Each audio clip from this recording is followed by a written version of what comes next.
Magsisimula ang kwento sa pagpapakilala ng pangalan ng ating bida na si Lee, isang makaranasang interdimensional operative. Araw-araw, nagsusuot siya ng protective suit at isinapanganib ang kanyang buhay sa pamamagitan ng pagpasok sa ibang dimensyon para magmina ng mga energy stone. Bago pa man makapasok sa portal ay pinuri siya ng isa sa kanyang mga nakatataas na may pagmamalaki ng ngiti. Kinilala niya ang kanyang mahusay na pagganap noong buwan, nagkomento na kung magpapatuloy siya sa bilis na ito, mababayaran niya ang utang ng kanyang mga magulang sa humigit kumulang 1 taon. Ipinatong ang kanyang kamay sa kanyang balikat, binanggit niya na kung pananatilihin ni Lee ang bilis na ito sa loob ng 3 hanggang 5 taon, maaari pa siyang bumili ng maliit na apartment. Nagsimulang magpakita ng pilit ng ngiti si Lee, nangako na magsisikap. Bagamat sa kaibuturan niya ay isinumpa niya ang walang pusong kapitalistang ito. Ang tunay niyang plano ay bayaran ang utang at umalis. Wala na siyang balak na magtrabaho pa ng 5 taon sa bastos na trabahong ito. Nakikita mo, ang radiation sa iba pang mga dimensyon ay nag-aalok ng 1 sa 1,000 pagkakataon para sa isang ordinaryong tao na magising bilang isang advanced, ngunit lahat ito ay nakamamatay. Walang pipiliing magsuot ng suit at magtrabaho sa ibang dimensyon maliban kung pinilit ng sariling mga pangyayari sa buhay. Nagsimulang gumalaw ang mga truck patungo sa mga portal. Tinanong ng isa sa mga lalaki ang kanyang kaibigan kung si Lee ang lalaking napag-usapan niya. Ang isa na namatay ang mga magulang sa isang aksidente 3 taon na ang nakakaraan, na hindi lamang nakatanggap ng kabayaran kundi nauwi rin sa kanilang utang. Tumango ang kanyang kaibigan, ipinaliwanag na iginiit ng NG Group na ang kanyang mga magulang ay nagdulot ng pagkalugi ng $1,000,000. Si Lee ay isang tunay na kapaspalad na batang lalaki, hindi pumayag yung chubby. Sinabi niya na walang pinagsisisihan tungkol dito. Si Lee ay mahina lang, kung siya yon, itataya niya ang lahat para bayaran ang kumpanya. Medyo nataranta ang kaibigan, dahil akala niya ay babayaran niya sila ng kanilang buhay. Nag-cross arms ang chubby at tinanong ang kaibigan kung torpe ba siya. Ipinaliwanag niya na ang pagkitil ng buhay ay walang solusyon. Ang pagkuha ng pera ay mas praktikal. Nagsimulang magningning sa galit ang mga mata ni Lee. Minsan, ang isang tao ay naging mahina hindi dahil sa kanilang sarili kundi dahil ang lipunan, dahil ang mundo, ay nabaliw. Makalipas ang ilang oras, bumaba sila sa mga truck, nagsuot ng kagamitan, at nagpas siyang magtrabaho. Noon lang, nagsimulang yumanig ang lupa at inakala ng isa sa mga lalaki na may gumuho. Ipinaliwanag ng supervisor na ito ay isang maliit na lindol lamang. Nanlaki ang mata ng chubby sa pagkalito dahil wala pa siyang narinig na lindol sa ibang dimensyon. Sa kabila ng pagtatrabaho sa maraming dimensional na zona, hindi pa sila nakarinig ng lindol. Nagdulot ito sa kanila ng pag-iisip kung may mga halimaw na lilito. Nagsimula silang mag-usap sa isa't isa. Nagbabala ang isa na hindi sila dapat magpatuloy sa pagtatrabaho, na binanggit na narinig niya na ang lugar na ito ay dating may mga alien, na mas mahirap pang harapin kaysa sa mga insekto at beast. Dumating sila sa conclusion na mas mahusay na huminto. Ito ay masyadong mapanganib. Nag-utos ang supervisor sa lahat na tumahimik, na nilinaw na nilinis ng mga advanced ang lugar na ito ng mga alien 3 taon na ang nakakaraan, kaya imposibleng lumitaw sila. Bago pa man siya makatapos sa pagsasalita ay may isang kuko na tumusok sa kanyang dibdib. Nang makita ito, nanlaki ang mata ng mga tao sa takot. Si Lee ay naparalisa sa takot, hindi alam kung ano ang gagawin. Bago mamatay, ipinahayag ng supervisor na ito ay isang alien. Sa sandaling yun, nagsimulang bumaba mula sa langit ang ilang makapangyarihang beast na kilala bilang mga alien, na lumikha ng kaguluhan. Ang mga alien ay nagsimulang masaker ang mga manggagawa, na naging dahilan upang ang iba ay magsimulang tumakas para sa kanilang buhay. Si Lee ay nagsimulang tumakbo ng buong lakas, na naalala na siya ay higit sa 10 kilometro ang layo mula sa Dimensional Rift exit. Nanlaki ang mata niya sa sobrang takot, iniisip niya kung talagang makakatulong ang pagtakbo. Batid niya na ito ay ganap na lampas sa kayang hawakan ng lakas ng tao. Inihagis ng isa sa mga alien ang katawan ng isa sa mga manggagawa patungo kay Lee, na naging dahilan upang bumagsak ito sa kanyang likod at bumagsak sa dingding. Si Lee ay nagsimulang huminga ng gusto at nakita ang mga manggagawa na sumakay sa truck. Nang paandarin nila ang truck, hiniling ng ating bida na hintayin siya. Ngunit sa sandaling yon, ang isa sa mga alien ay lumapag sa ibabaw ng truck, Ginamit ang matalim na kuko nito upang gumawa ng butas sa bubong. Nang makita ito, nataranta ang mga manggagawa. Alam nilang hindi ito maganda. Hinablat ng alien ang dalawang trabahador at sa isang pagtalon, tumaob ang truck. Ang iba pang mga alien ay nagsimulang umabante patungo sa sasakyan, at hindi nagtagal ay napagtanto ng ating bida na ang kanilang target ay ang mga tao sa loob. Ngunit hindi nagtagal, sumabog ang truck, dahilan para itapon ang mga bangkay ng mga alien. Itinapat ni Lee ang kanyang kamay sa kanyang mukha at hindi maiwasang mataranta. Nagsimulang sunugin ng apoy ang mga alien, na nagpamilipit sa sakit. Nagbagsakan ang mga alien. Si Lee, na sugatan, ay tumayo at hindi maiwasang magtaka kung apoy ang kanilang kahinaan. Natuon ang atensyon niya sa isa sa mga sulong na nakalatag sa lupa. Nagpasya siyang subukan ang kanyang teorya. Sinugod siya ng isa sa mga alien. Tumalon ang ating bida at nagsimulang tumakbo patungo sa sulo. Sinamantala ang momentum. Sa kabutihang palad, naabot niya ang sulo at nahawakan ito. Sinimula ni Lee na ay ugoy ang sulo sa magkatabi. Agad na huminto ang alien sa pagsulong sa kanya. Nang itutok ni Lee ang sulo sa kanila, ang mga halimaw ay nanlamig sa takot, ang kanyang mga mata ay nagsimulang lumiwanag ng may kumpiyansa, at ipinahayag niya sa lahat na ang mga nilalang na ito ay natatakot sa apoy. 10 taon na ang nakalilipas, ang ilang mga pintuan ay biglang lumitaw sa buong mundo. Sa pamamagitan ng mga ito, ang mga insekto, beast, at alien mula sa mga dimensional na kaharian ay lumitaw sa mga kayag at sumalakay sa Earth. Tanging ang mga advanced na nagising sa radiation, ang nagtataglay ng kapangyarihan upang labanan ang mga halimaw na ito. Ang kanilang hitsura ay hindi lamang nagpapahintulot sa mga tao na isara ang mga pintuan, ngunit nagbukas din ng isang bagong panahon ng paggalugad at pag-unlad ng dimensional na enerhiya para sa sangkatauhan. Sa kasamaang palad, hindi sila advanced. Inutusan ni Lee ang lahat na mabilis na magtipon ng maraming nasusunog na materyales hanggat maaari. Ang ilang mga manggagawa ay humawak ng mga sulo upang itaboy ang mga alien, habang ang iba ay tumakbo patungo sa nasusunog na truck. Sila ay mga ordinaryong tao lamang, at ang simpleng kaligtasan sa mundong ito ay nagkakahalaga ng lahat ng mayroon sila. Sa harap ng mga halimaw mula sa gate, wala man lang silang lakas para tumakas. Ang isa sa mga lalaki ay kumuha ng sulo, at ang kanyang katawan ay nagsimulang manginig, na naging sanhi ng kanyang mga mata na puno ng takot. Alam niyang hindi na magtatagal ang sulo, nagsimulang pawisan si Lee at ibinunyag na may gasolina sa storage room. Ang kanyang plano ay upang harangan ang pasukan ng apoy upang manatili hanggang sa dumating ang rescue. Inutusan sila ni Lee na magkabalikan, bumuo ng bilog, at dahan-daang umatras. Nagsimulang gumana ang plano ni Lee habang unti-unti silang nagsimulang umabante patungo sa storage room. Nang malapit na, hiniling ni Lee sa kanila na ibuhos ang gasolina sa pasukan. Tumango ang isa sa kanila. Sinipa nila ang mga bar aisles, dahilan para mahulog ang gasolina sa pasukan. Sa sandaling natapakan ng isa sa mga alien ang gasolina, inihagis ni Lee at ng iba pa ang kanilang mga sulo.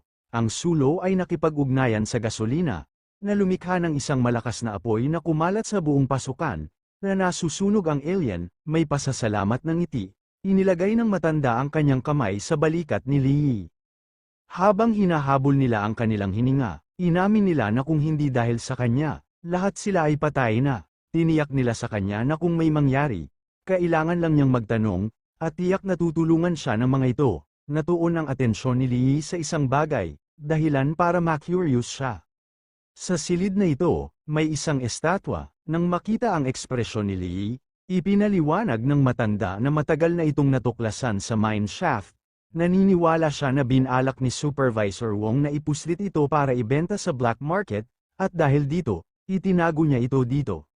Si Lee ay nagsimulang magmasid ng mabuti, napagtanto na ang estatwa ay napakaluma. Sila ay kabilang sa Sektor 7, at gamit ang walkie-talkie, nagtanong sila kung kailan may darating na magliligtas sa kanila.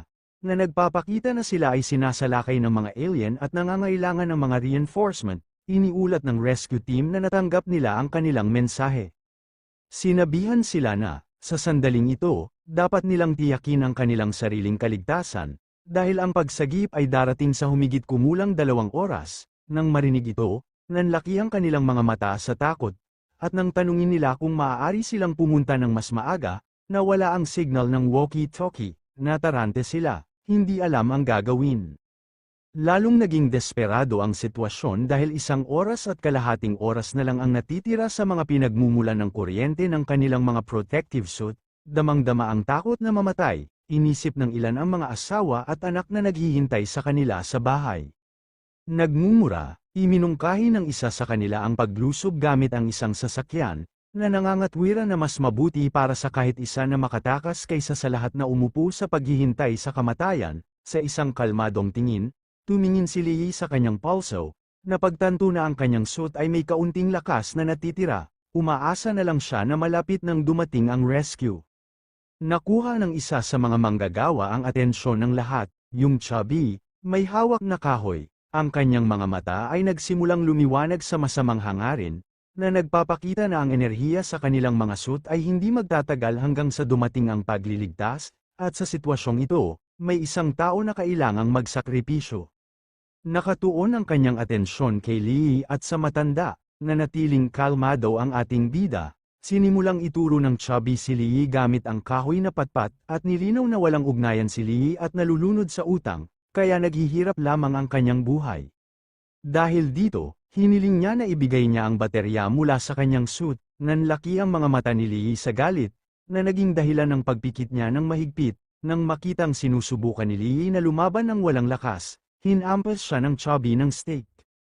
Hinarang ni Lee ang pag-atake, dahilan para maputol ang stick sa kalahati, ang ating bida ay nagsimulang mamilipit sa sakit at ang chubby ay kinukutsa siya. Hinahamon siyang lumaban, sa galit na tingin, hinawakan nila si Lee sa leeg at tinanggal ang kanyang maskara, sinabing baka ang paglantad sa kanya sa radiation ay mag-trigger sa kanyang paggising. Idinagdag nila na kung gisingin niya ang kanyang kapangyarihan, maaari siyang maging bayani na magliligtas sa kanila. Gumapang patungo sa kanyang maskara, nanumpa si Lee sa mga bastard na iyon na kung magising siya, ang unang gagawin niya ay papatayin sila. Nagsimulang magningning ang kanilang mga mata na may mali siya at may kumpiyansang ngiti sa kanilang mga mukha. Ang posibilidad na magising ay 1 sa 1,000 at hindi sila naniniwalang napakaswerte niya. Sa paniniwalang nakakuha sila ng isa pang baterya, lumingon sila sa iba at tinanong kung sino ang susunod na susubukang gumising. Nataranta ang isa sa mga lalaki, tinulak ang kanyang mga kasama at nagsimulang tumakbo patungo sa truck, dahilan para habulin siya ng chubby at ng iba pa.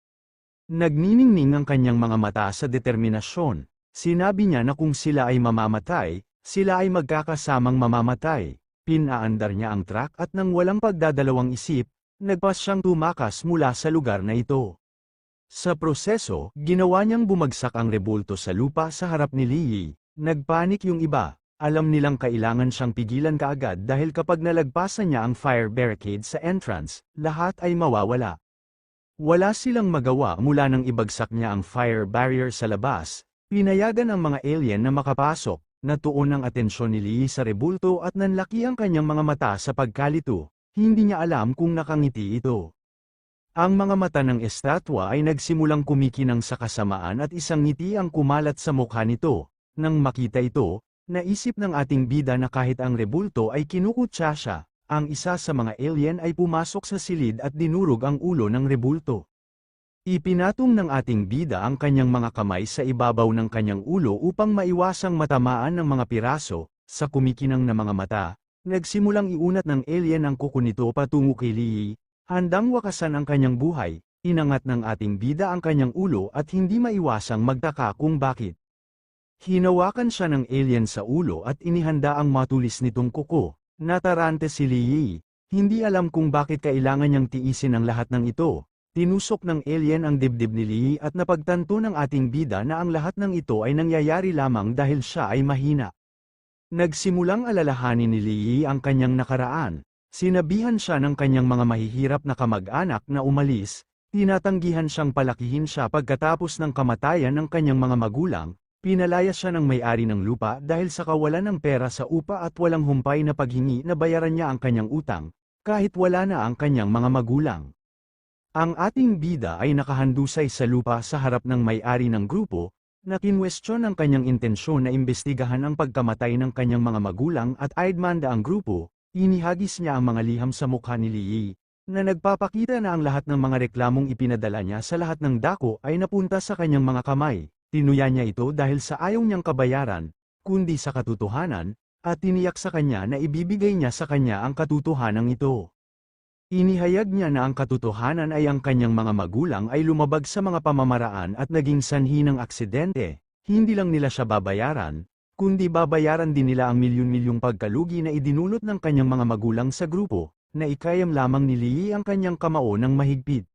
Sinipa siya ng isa sa mga lalaki mula sa grupo sa mukha, na nilinaw sa kanya na binalaan siya. Mas mabuti na sana kung pumirma siya sa compensation agreement at kinuha ang 10,000 yun kaysa ipilit niyang malaman ang katotohanan. Bumagsak si Lee sa lupa. Ngayon, ang kanyang utang ay nasa ilalim ng pamamahala ng lalaki, 30,000 sa buwanang interes at ang prinsipal na babayaran sa loob ng 3 taon. Binalaan niya ito na tuwing ika-15 ng bawat buwan ay magpapadala siya ng mangolekta, at kung wala siyang pera, hindi niya dapat sisihin ang mga ito sa pagiging magaspang. Nang makita kung gaano kahabag-habag ang hitsura ni Lee, nagpasya siyang ituro sa kanya ang isang landas, maging isang dimensional na Monero, dahil ito ang tanging trabaho na kaya niyang mabayaran ang kanyang utang. Sa kasalukuyan, tinusok ng alien ang dibdib ni Lee, na nagluwa ng dugo mula sa kanyang bibig. Siya ay mamamatay pa rin, ngunit nagpasya na huwag gawing madali para sa beast. Walang pakialam si Lee sa pagiging mahina at ayaw niyang tanggapin ang kamatayan, kaya sa mga mata na nagniningning sa determinasyon, kinagat niya ang alien sa braso, hinugot nito ang kuko mula sa dibdib ni Lee, na naging sanhi ng malakas na pagbagsak ng kanyang katawan sa lupa, puno ng dugo ang mukha ni Lee. Ang amoy ng halimaw na ito ay talagang nakakadiri. Sa sandaling iyon, nag-activate ang rebulto at lumitaw ang isang demonyong gawa sa anino. Nakangiting binanggit niya na naisip nito na maaari siyang sumabog na may nakatagong potensyal, ngunit ito ay naging isang walang kwentang pakikibaka bago ang kamatayan. May butas sa kanyang dibdib at namimilipit sa sakit. Kinukutsa ni Lee ang demonyo, kahit minsan ay nakagat niya ang alien, pero paano naman siya? Siya ay walang iba kundi isang sirang rebulto. Binasag ng halimaw na ito na parang wala lang. Nilinaw ng demonyo na siya lang ang makakapagligtas sa kanya ngayon. Kailangan lang niyang masunurin na ibigay ang kanyang katawan. Sa isang titig na puno ng galit, tumanggi si Lee, hindi siya interesado. Mas gusto niyang mamatay kaysa makontrol, lalo na ng isang spawn na katulad niya. Nang makita si Lee na gustong mamatay ng may pagmamalaki, isang ngiti ang kumalat sa mukha ng demonyo. Naghanda ang alien na tapusin si Lee, at nilinaw ng demonyo na walang karapatang tumanggi si Lee. Sa sandaling yun, nagsimulang lumabas ang kakaibang enerhiya mula sa kanyang katawan, at nag-activate ang shadow system. Nang makita ito, nanlaki ang mga mata ng alien sa pagkalito. Hindi nito alam kung ano ang nangyayari. Walang pagdadalawang isip kahit isang segundo, lumuhad ito sa harap ni Lee. Nagbago ang katawan ni Lee at ngayon ay napapalibutan ng anino, at dahil kontrolado ng demonyo, ang mga mata ng demonyo ay nagsimulang magningning sa galit. Napagtanto na ang alien na ito ang siyang dumurog sa kanyang rebulto, walang pagdadalawang isip, ginamit ng demonyo ang kanyang kapangyarihan dahilan upang durugin ng isang higanteng paa ang katawan ng alien. Nagsimulang obserbahan ng demonyo ang alien sa katahimikan. Maya-maya lang, may lumitaw na isa pang halimaw at nagsimulang sumugod papunta sa kanya. Lumingon ang demonyo at hindi nagtagal, isang maliit na demonyong gawa sa anino ang lumitaw sa ilalim ng mga paa nito. Ibinuka nito ang bibig at nilunok ang alien. Nang sinubukang salakayin ng isa pang alien, pinutol ng demonyo ang ulo nito. Ayon sa kanya, talagang nakakadiri ang amoy na ito. Nagsimulang maglakad ang demonyo patungo sa mga manggagawa at nagpasya na oras na para alagaan ang natitirang basurang ito. Lumitaw ang anino mula sa lupa, na bumabalot sa katawan ng mga manggagawa. Nagpanik sila. Hinihiling na malaman kung ano ang ginagawa ni Lee at nilinaw na kung maglalakas loob siyang lapitan sila, isusumbong nila siya. Habang may lumalabas na malakas na enerhiya mula sa katawan ng demonyo, nagsimulang kumikinang ang kanyang mga mata at isang kakaibang ngiti ang kumalat sa kanyang mukha. Gusto niyang malaman ng eksakto kung ano ang gagawin ni Lee kung ibabalik niya sa kanya ang kanyang katawan. Nagsimulang magmakaawa ang mga manggagawa kay Lee na huwag silang saktan. Ipinaliwanag na sinusubukan lamang nilang mabuhay. Sa takot sa kanilang mga mukha, binanggit nila na kung hindi dahil sa kanila, hindi malalaman ni Lee na maaari siyang maging advanced. Inamin nila na medyo naging malupit sila sa kanya. Ngunit salamat dito, nagising din siya. Sa isang matalim na titig, si Lee ay nagtanong ng sarkastikong kung dapat ba siyang magpasalamat sa kanila ngayon. Nakangiting binanggit ng isa sa kanila na hindi na kailangang magpasalamat sa kanila. Kailangan lang niyang magpanggap na walang nangyari at hinayaan sila. Nagsimulang magningning sa mali siya ang mga mata ng ating bida. Pinitik niya ang kanyang mga daliri at may ngiti na hindi lamang nagpa siya napakawalan ang mga ito. Ngunit nagpa siya pa na bigyan sila ng kamay. Lumitaw ang anino sa katawan ng ating bida at pinunit ang mga maskara ng mga manggagawa. Nagsimula silang umubo at duguan. At hindi nagtagal, binawian sila ng buhay. Lumingon si Lee at nagpanik ang ibang mga manggagawa. Nakikiusap na huwag silang patayin dahil wala naman silang ginawa. Ibinaba ni Lee ang kanilang mga baterya at ibinunyag na ngayon ay sa kanila na sila. Na iniwan silang medyo nalilito. Nagpakitang muli ang demonyo at hiniling sa ating bida na iligtas ang kanyang walang kwentang awa dahil hahatakin lang siya nito sa gulo. Nagsimulang maglakad palayo ang ating bida at sinabihan ang demonyo na tumahimik dahil hindi na niya kailangan ng utos nito. Nais makita ng demonyo kung patuloy siyang kikilos ng matigas kapag nasa pintuan na siya ng kamatayan. Nang lumabas si Lee sa kuweba, nakita niya ang isang kawan ng malalakas na alien na papalapit. Medyo natarante siya dahil hindi niya inaasahan na napakarami sa labas ng kuweba. Nakangiti, nagpa siya ang demonyo na bigyan si Lee ng dalawang pagpipilian, ibigay ang kontrol sa kanyang katawan o siya mismo ang bahala sa basura. Sinugod ng mga alien si Lee. Ang mga binti ng ating bida ay nagsimulang manginig sa takot at napansin nito. Nilinaw ng demonyo na kung wala ang kanyang kapangyarihan, siya ay wala. Ang aming batang lalaki ay napuno ng sigasig at tumalon. Umiwas sa pag-atake ng mga alien, muli niyang nilinaw na hindi niya kailangang bigyan ng utos. Muling umatake ang alien, ngunit naiwasan muli ni Lee ang pag-atake, habang nasa ere ang ating bida, sinamantala ng alien at naglunsad ng isang malakas na suntok, ngunit sa kabutihang palad, nakaryak si Lee sa oras at nablock ang pag-atake sa huling segundo. Habang siya ay ginulo, isa pang alien ang lumitaw sa kanyang likuran, handang umatake. Puno ng takot ang mga mata ng ating bida, nag-react siya sa oras at umiwas sa pag-atake, iniligtas ang sarili sa pamamagitan ng kanyang bilis.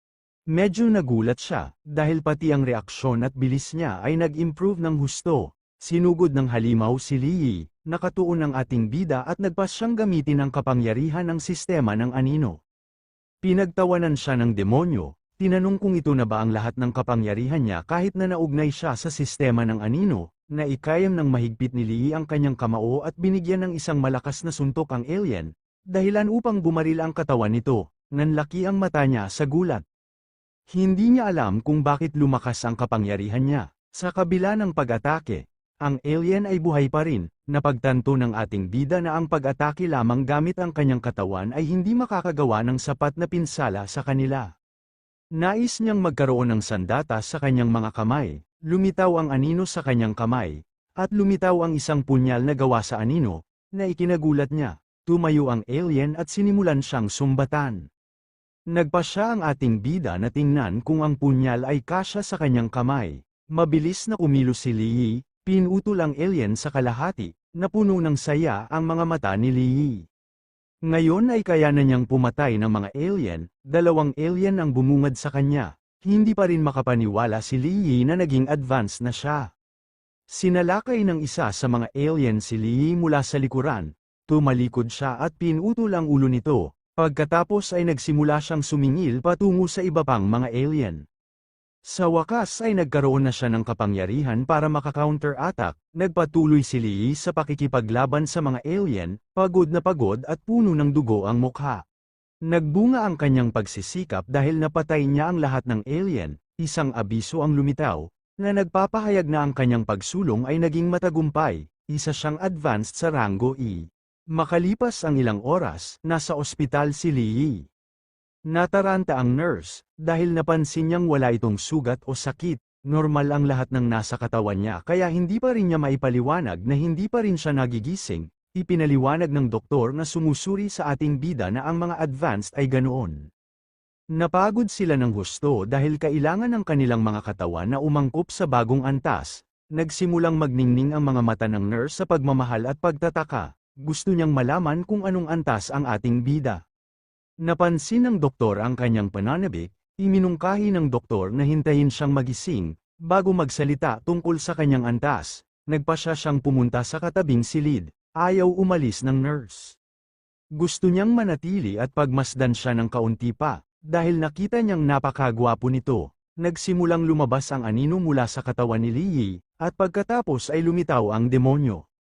Nakaramdam siya ng pagkadismaya sa pagkakaroon ng paninirahan sa isang tao, isang lahi na itinuturing niyang mababang antas, at yun, higit pa rito, ay E-class, sa kanyang katayuan at lakas.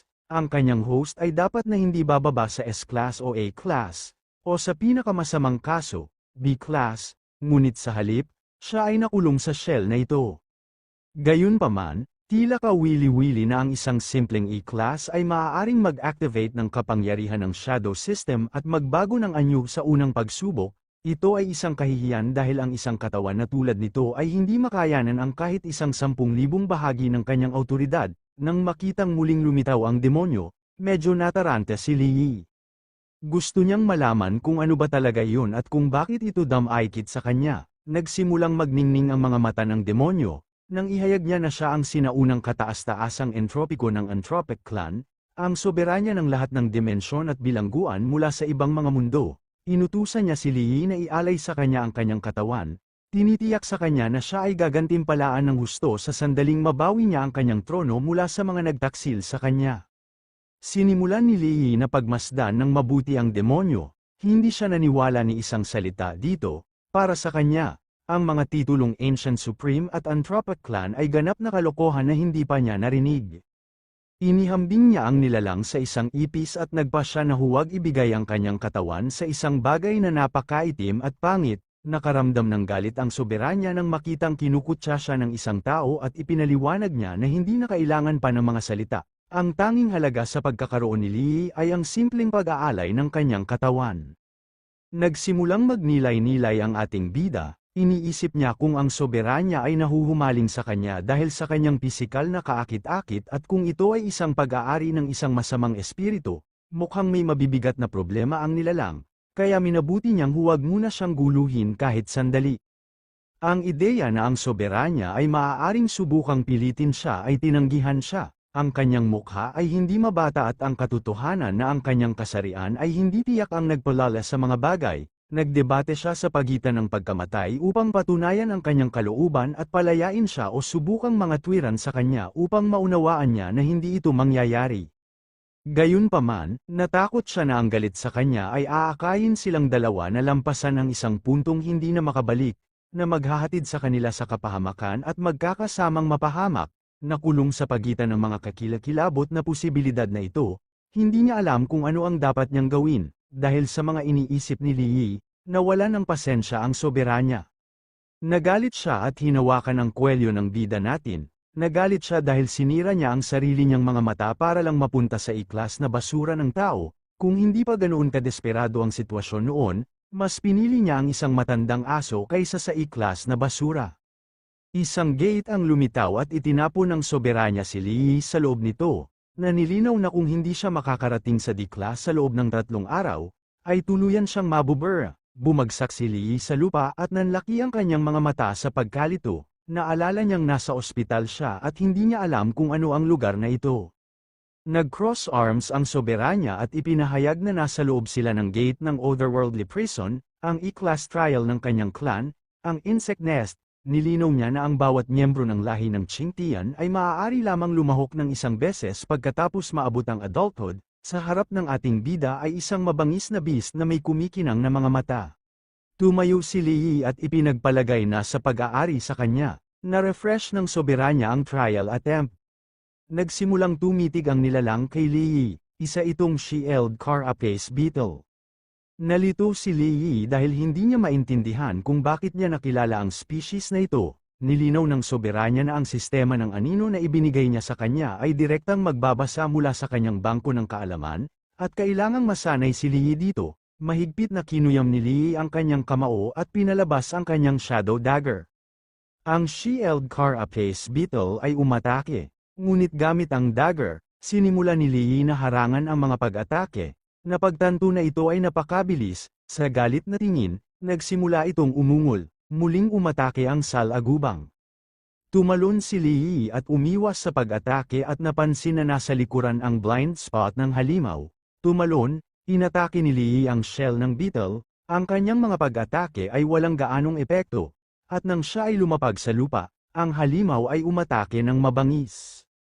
Sa kabutihang palad, nakareact si Lee sa oras at nablock ang pag-atake, itinusok ang punyal sa lupa. Pinigilan ni Lee ang kanyang gumagalaw na katawan. Napansin ni Lee na ang shell ng beast ay napakatigas. Kinutya siya ng soberanya, tinanong kung brute force lang ang kanyang taktika, sinugod ng ating bida ang beast, na nilinaw na ang paraan ng pakikipaglaban niya ay wala sa kanya. Sinimulan ni Lee na salakayin ang salagubang, ngunit hinaranggan nito ang lahat ng kanyang pag-atake, na nagpaisip kay Lee kung ang halimaw na ito ay may mahinang punto. Nagsimulang magningning sa galit ang mga mata ng halimaw. Ibinaba nito ang matutulis na mga binti. Dahilan para mabato si Lee, ang ating bida ay bumagsak sa dingding, na nagdulot sa kanya ng matinding sakit.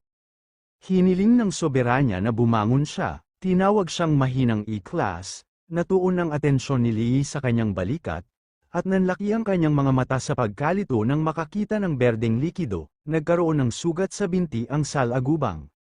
Naghanda itong tapusin si Lee. At napagtanto ng ating bida na ang berdeng likidong ito ay dugo nito, nagsimulang magningning sa tuwa ang kanyang mga mata mula nang matagpuan niya ang kahinaan nito. Sa mga mata na nagniningning sa galit, ang halimaw ay naghanda sa pag-atake.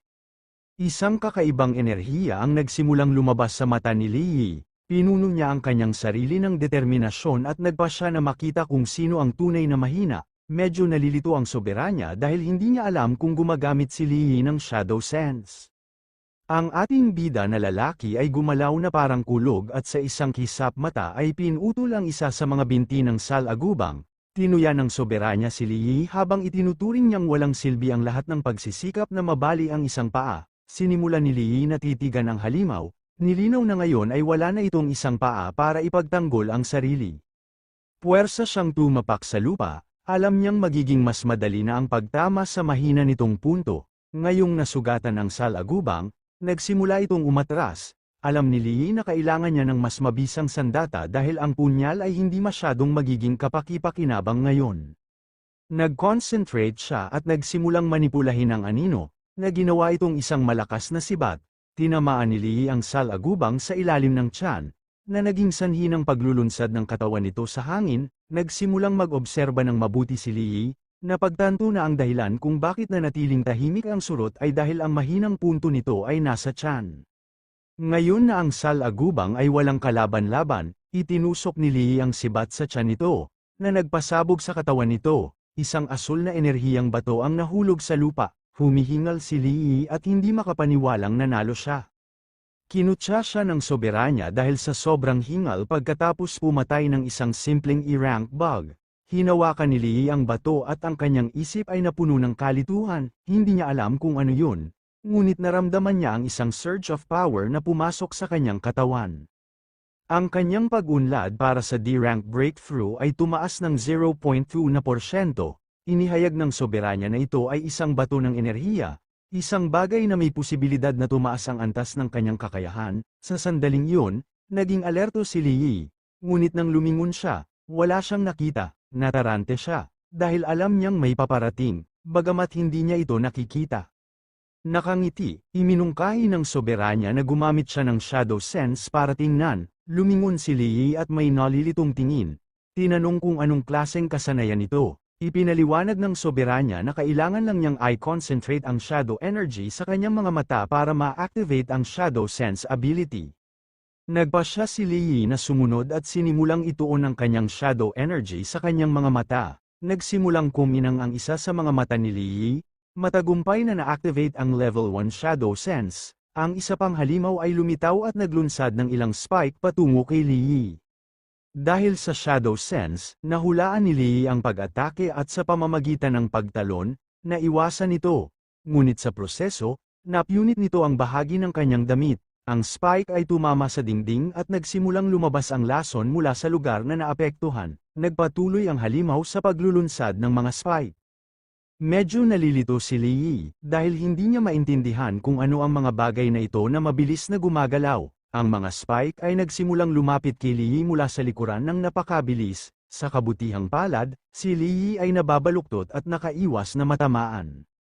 Medyo nalilito siya, dahil hindi niya alam kung walang silbi ang Shadow Sense skill ng Sovereign at nagtanong kung bakit hindi siya makakita ng malinaw. Nilinaw ng Soberanya na ang kasanayan ay hindi inutil.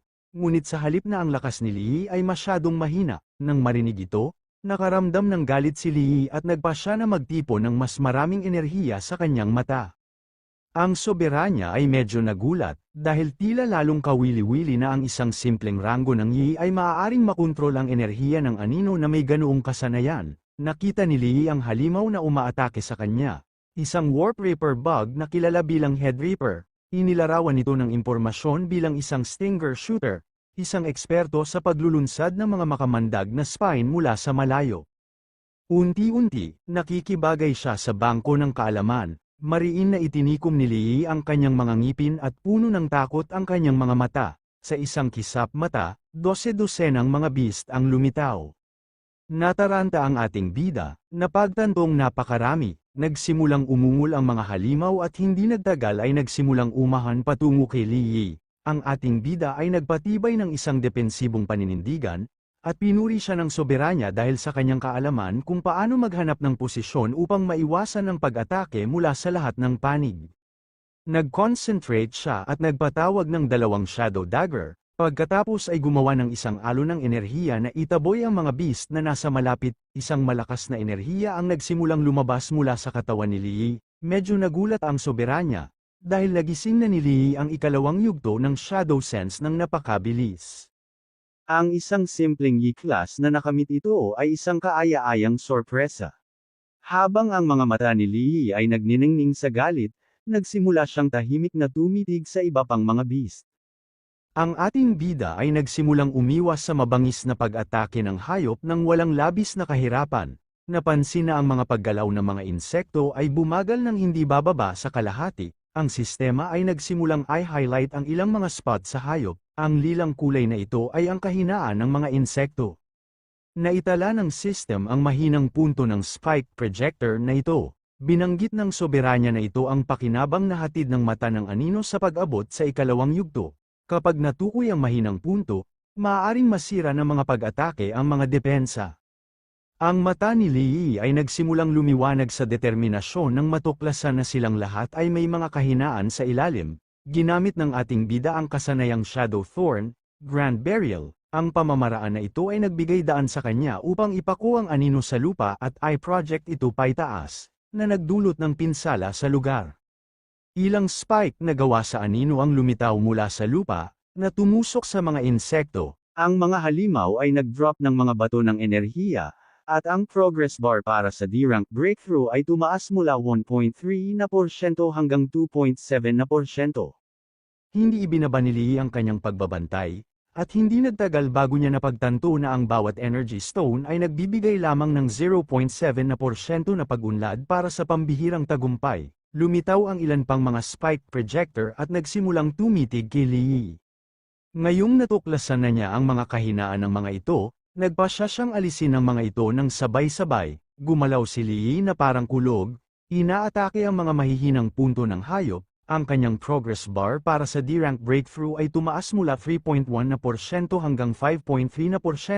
Medyo nagulat siya, dahil hindi niya inaasahan na ang level 2 na Eye of Shadow lang ay maaaring tumaas ng husto ng kanyang attack accuracy. Habang siya ay ginulo, sinubukan ng isang insekto na maglunsad ng isang sorpresang pag-atake sa napakabilis. Sa kabutihang palad, umiwas si Lee at nakaiwas sa pag-atake. Hindi napigilan ng Soberano na purihin ang kanyang mabilis na reaksyon, bagamat nang hihinayang na ang kanyang utak ay hindi naging maayos. Si Lee ay nagsimulang mag-obserba ng mabuti at malinaw na nakita na ito ay isang warped saber worm. Ginawang letigo ng ating bida ang kanyang Shadow Dagger, Bago ito makatakas sa pamamagitan ng pagtalon, ginamit ni Lee ang Letigo at nahuli ang Warped Saber Worm. Ngayon na hindi na ito makatakas, nang hindi nawawala ang isang segundo, pinatay ni Lee ang hayop gamit ang isa pang Shadow Dagger, at naitala ng system ang mahinang punto ng Warped Saber Worm. Inilunsad ng Warp Reaper Bug ang kanilang mga matutulis na stinger patungo kay Lee. Ang ating bida ay nakatutok at ginamit ang kanyang kapangyarihan. Binago ang kanyang mga Shadow Dagger sa Chain Dagger, iniwasan ang mga Stinger, at pinutol ang likod ng mga hayop. Ang kanyang D-Rank Breakthrough Progress ay umabot na sa 12.1%. Ginawang mga latigo ni Lee ang kanyang mga kadena na dagger, na pumulupot sa mga kalapit na halimaw at malakas na bumagsak ang kanilang mga katawan sa lupa. Natuwa ang soberano na mapansin na sa wakas ay nagsisimula ng maging karapat-dapat sa kanya si Lee. Kahit na medyo pangit ang kanyang paninindigan, ang kanyang D-Rank Breakthrough Progress ay umabot sa 34.2%. Nakuha ni Lee ang regalo ng mata ng anino, isang regalo na lubos na nagpahusay sa kanyang pandama, reaksyon, lakas, at kontrol sa anino. Sa sandaling yun, may kakaibang nangyari, at nanlaki ang mga mata ni Lee sa takot, inihayag ng soberano na, kasabay nito, ang regalo ng mata ng anino ay kumonsumo ng napakalaking kapangyarihan sa pag-iisip, ito ang presyong hinihingi nito bilang kapalit, at ang E-rank ay nanatiling isang E-rank, at naabot na niya ang kanyang limitasyon. Nagsimulang lumabo ang paningin ng ating bida, ngayon lang niya nakuha ang kapangyarihang ito, sinalakay ng isa sa mga hayop si Lee mula sa likuran, na nagdulot ng malalim na hiwa, nagsimulang magningning ang mga mata ni Lee sa determinasyon.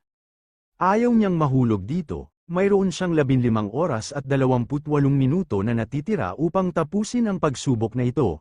Nagsimulang isipin ni Lee ang mga bastardo mula sa NG Group.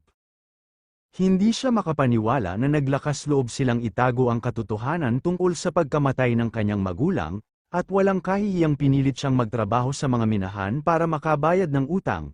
Dahil sa pagkapuot, sinimulan ni Lee na patayin ang mga halimaw na hamarang sa kanyang daan. Ang lahat ng ito ay nangyari sa kanya dahil lamang sa pagiging isang ordinaryong tao, ngunit ngayong may kapangyarihan na siyang baguhin ang lahat, hindi siya sisuko. Maghihiganti siya, ang kanyang breakthrough progress bar ay nagpunta mula 58.7% hanggang 94.8%, ngayon ay mayroon siyang 1 oras at 27 minutong natitira. Si Lee ay pinatay ang daan-daang mga hayop at nakaupo sa isang bundok ng mga bangkay. Handa niyang kaladkarin ang bawat isa sa mga mayayabang na bastard na iyon sa impyerno at pilitin silang lumuhad sa libingan ng kanyang mga magulang para magsisi. Ang kanyang breakthrough progress bar ay umabot sa 95.4% at ngayon ay mayroon na siyang 2 minuto at 15 segundo na natitira. Medyo nagulat ang soberanya nang mapagtanto na ang puot ng tao ay nakakagulat na tugma sa sistema ng anino, at pinalusog pa nito ang enerhiya ng anino. Binanggit niya na nalalapit na ang ipinangakong oras at hiniling niyang magmadali. Ang kanyang breakthrough progress bar ay umabot sa 97.8% at ngayon ay mayroon na siyang 7 segundo na natitira. Hinawakan ni Lee ang kanyang mga punyal at napansin ng soberanya na talagang plano niyang ilabas ang lahat ng kanyang anino ng enerhiya ng sabay-sabay. Nagtatanong kung hindi siya natatakot na sumabog. Pinuno ni Lee ang kanyang sarili ng determinasyon. Alam niyang kailangan niya ng kaunti pa upang maabot ang tagumpay, at kung siya ay magiging mas malakas, handa siyang ipagsapalaran ang lahat. Sa 1 segundong natitira, si Lee ay sumugod sa kawan ng mga hayop, si Lee ay nagsimulang lamusong sa kawan ng mga hayop at pinakawalan ang lahat ng kanyang kapangyarihan, na lumikha ng isang malakas na pagsabog na ikinamatay ng lahat ng mga hayop. Ang kanyang breakthrough progress bar sa wakas ay umabot sa 100% at siya ay na-promote sa level D habang ang mga energy stone ay lumulutang sa paligid ni Lee. Pinunasan niya ang pawis sa kanyang mukha. Ang soberanya, na napansin na halos hindi na niya ito nagawa, ay naisip na ngayon ay maaari na niyang tawaging Little D. Ang atensyon ni Lee ay nakatuon sa isang espada na nakahandusay sa lupa. Ipinaliwanag ng soberanya na ang pugad ng insekto na ito ay dating larangan ng pagsubok para sa mga nagsisimula ng kanyang mga tao at ang punyal na ito, gamit ang sistema ng klasifikasyon ng tao, ito ay level A. Hinawakan ni Lee ang punyal, hindi alam kung bakit nila ito tinawag na isang dagger, dahil para sa kanya ito ay isang mahusay na espada at iniisip niya kung ang mga tao ng soberanya ay binubuo ng mga higanti. Nilinaw ng soberanya na, kung ihahambing sa kanyang kapangyarihang anino, ang mga sandata na ito ay wala. Gamit ang kapangyarihan ng anino, inimbak ni Lee ang mga armas sa isang portal ng system, kabilang sa mga ito ay ang Fang Wolf Dagger, ang Reckless Dagger, at ang Black Gold Dagger. Medyo naging mausisa ang soberanya. Hindi niya alam kung magagamit ito ni Lee sa ibang paraan. Nagsimulang maglakad si Lee patungo sa portal, na inihayag na nilayo niyang ibenta ang mga ito. Nagsimulang magpakita ng ngiti si Lee. Alam na ang mga advanced na level D na tao lamang ang maaaring magbenta ng kagamitan, kaya ang una niyang pupuntahan ay ang registration hall. Nang dumating ang ating bida sa registration hall, ibinunyag ng babae na bagamat maganda ang kanyang body stats, walang nakikitang pagbabago-bago ng enerhiya, at dahil dito, siya ay na-classified bilang level E. Hindi maiwasan ni Lee na mataranta at pawisan, dahil ang mga tala ay nakasaad na siya ay nakarehistro na bilang isang Monero, at ang pag-advance sa level E ay nangangahulugan ng 15% na karagdagang sweldo. Umalis si Lee sa registration hall, iniisip na ang shadow system ay walang cap-RS, nilinaw ng soberanya na ito ay dahil hindi matukoy ng mga tao ang enerhiya ng anino.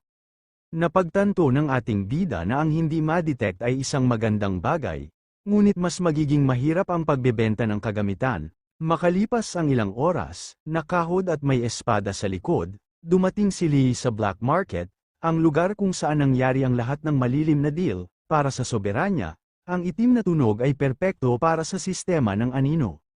Natuon ang atensyon ng lahat sa ating bida, napagtantong suot niya ang tela ng air duct sa pagmimina, at naglabas pa ng amoy ng mineral na alikabok, kakaiba para sa kanila na makakita ng Monero sa lugar na ito. Nagsimulang obserbahan ni Lee ang mga armas na ibinebenta sa lugar. Ayon sa soberanya, ang mga tao ay katawa-tawa para sa pagdidikit ng mga hiyas sa isang piraso ng metal at tinawag itong isang banal na sandata. Nilapitan ng may-ari ng black market ang ating bida at hiniling na umalis. Tinanong kung bakit may Monero na pumapasok sa kanyang tindahan at binabalaan siya na kung didumihan niya ang paninda, hindi niya ito mababayaran. Tinanong ni Lee kung ito ang paraan ng pakikitungo niya sa mga customer. Tinakpan ng may-ari ang kanyang ilong. Kinwestiyon niya kung paano naging customer si Lee na may kaawa-awang at basag-basag na hitsura at natitiyak niyang walang anumang bagay sa tindahan na posibleng kayang bayaran. Binuksan ng ating bida ang espada at nilinaw na hindi niya gusto ang mga paninda ng tindahan. Nandito siya para sa isang appraiser upang makita kung magkano ang halaga ng kanyang espada. Natuon ang atensyon ng may-ari sa isang lalaki at isang babae.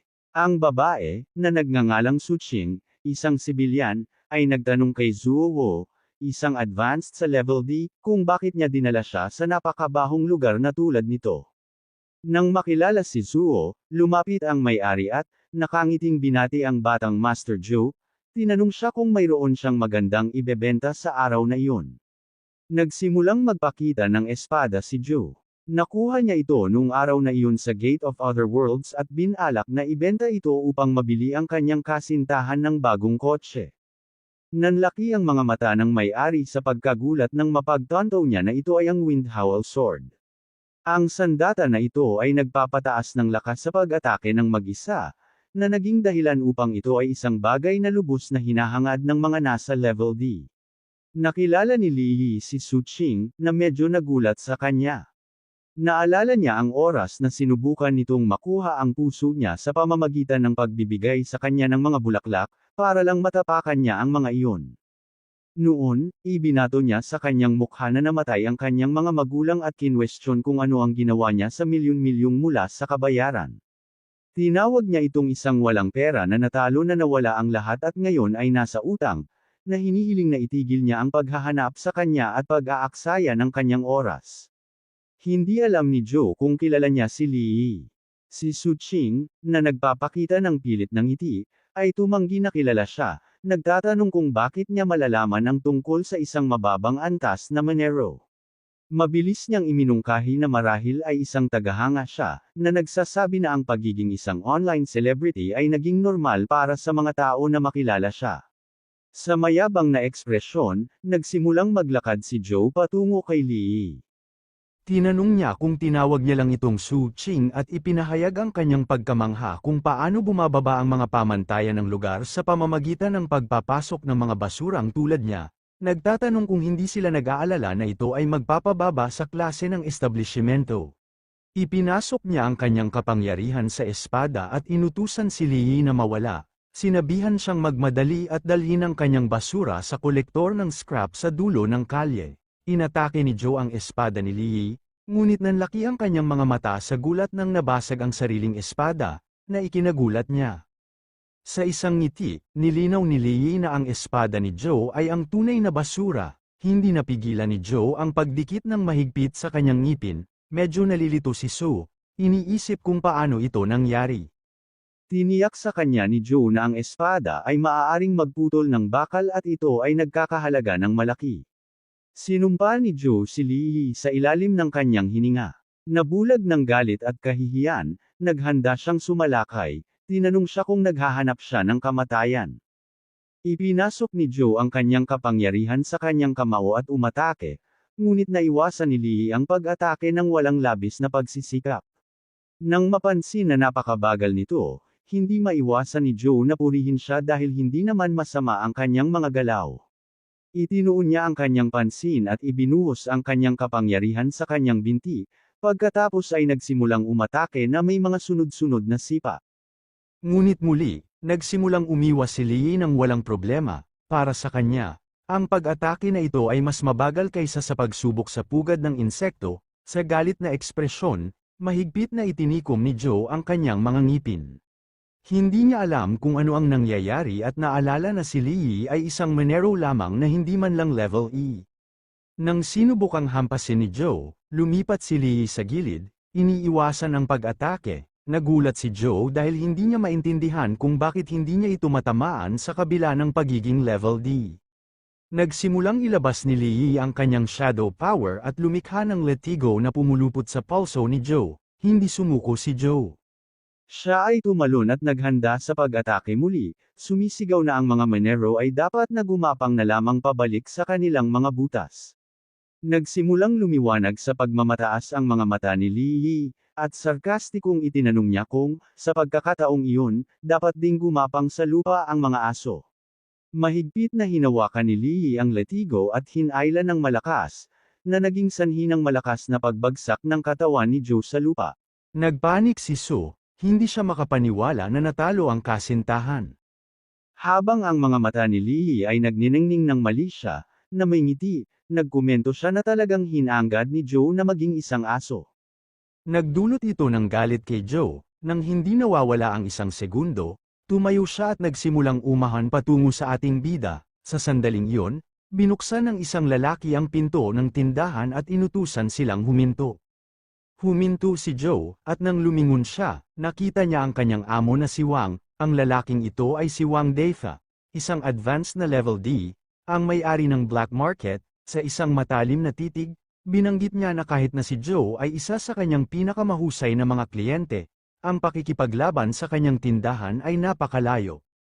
Mabilis na sinimulan ni Su na ituro ang ating bida, ipinaliwanag na si Lee, ang Monero, ay nabali ang mahalagang espada ni Joe, at dahil dito, siya ay sumalakay. Hindi napigilan ni Wang na masiraan ng loob nang marinig na si Lee ay Monero. Nagsimula siyang maglakad patungo kay Lee at, na may kakaibang ekspresyon, nagtanong kung nabasag ba talaga niya ang sandata ni Joe gamit ang espadang hawak niya sa kanyang kamay. Nakangiting ipinaliwanag ng ating bida na si Joe ang unang umatake sa kanya, kaya kung nabali ang kanyang espada, hindi niya kasalanan. Lumingon si Wang kay Joe, nagtatanong kung nagsasabi ba ng totoo si Lee. Nagsimulang mag-isip si Joe, hindi alam kung ano ang sasabihin. Dumaan si Wang kay Joe at nakangiting binanggit na ang espada ni Lee ay tila hindi isang ordinaryong bagay. Pagkatapos ay nagtanong kung ilalapat nila ang karaniwang tuntunin, nagsimulang magningning ang mga mata ni Joe sa masamang hangarin, at may ngiti siyang nagpasya na kunin niya ang pera. Habang itatago ni Wang ang mga paninda, nakangiting binanggit ni Wang na dahil nagtiwala si Joe sa kanya, siya ang magiging tagapamayapa. Tinanong niya si Lee kung maaari niyang tingnan ang espada. Ibinigay ni Li ang espada. Nanlaki ang mga mata ni Wang sa gulat. Sinimulan niyang suriin ang espada, napagtantong tumitimbang ito ng higit sa 50 kilo, at gayunpaman ay hinawakan ito ni Li ng napakadali. Ito ay nagpaisip sa kanya kung maaaring siya ay isang henyo at nagpasya na subukan siya ng kaunti pa. Naging curious siya, dahil hindi niya alam kung saan nakuha ng isang manero na tulad niya ang armas na ito. Sa matahimik na tingin, nagtanong si Li mula noong kailangan ng black market na i-verify ang may-ari at pinagmulan ng mga kalakal. Nilinaw ni Wang na nagtatanong lang siya dahil sa curiosity, at walang problema kung ayaw sabihin ni Li. Mabilis na napagtanto ni Li na sinusubok siya ng taong ito. Gumawa ng kasinungalingan si Li, sinabing hindi ito isang malaking sekreto, natagpuan niya ang espadang ito habang nagmimina. Nagsimulang lumiwanag ang mga mata ni Wang. Wala na siyang pagdududa na si Li ay talagang isang mababang antas ng manero. Sinimulan ni Wang na suriing mabuti ang espada, binanggit na ito ay medyo matibay ngunit walang karagdagang mga katangian, na nagkakahalaga ng hindi hihigit sa $100. Sa kabaligtaran, ang espada ni Joe, kung hindi ito nabali, ay may halaga na higit sa 2 milyon, nakangiting isiniwalat niya ang kanyang iniisip, iminungkahi niyang bilhin ang kanyang trash sword, dahil hindi madali ang buhay bilang isang manero. Bilang kapalit, kailangan lang bayaran ni Li si Joe ng 2 milyon, at siya na ang bahala sa pagsakop sa iba, isang mapagmataas na ngiti ang kumalat sa kanyang mukha, na nagsasabing ituturing niya ito bilang isang mabuting gawa, at tinanong si Joe kung ano ang iniisip niya. Hindi tumanggi si Joe, dahil namagitan si Boss Wang. Medyo nag-aalala si Sue, dahil alam niyang imposibleng makakuha ng 2 milyon ang isang manero, nilagay nito sa panganib ang kotse na ipinangako ni Joe na bibilhin siya, hinawakan siya ni Joe sa pisngi at hiniling na huwag mag-alala, dahil maaari nilang ibenta ang kanyang mga organo. Ito ay sapat na upang makuha ang 2 milyon, naghanda ang mga tauhan ni Wang na bugbugin ang ating bida, at natanto niya na talagang nakaplano na ang lahat. Tinanong ni Wang kung may problema ba si Li dito, na hinihiling sa kanya na i-enjoy ang kanyang sandali, nagsimulang lumiwanag ang mga mata ni Li, at habang nilalabas ng kanyang katawan ang aura ng soberano, nilinaw niya na hindi siya ang dapat mag-alala.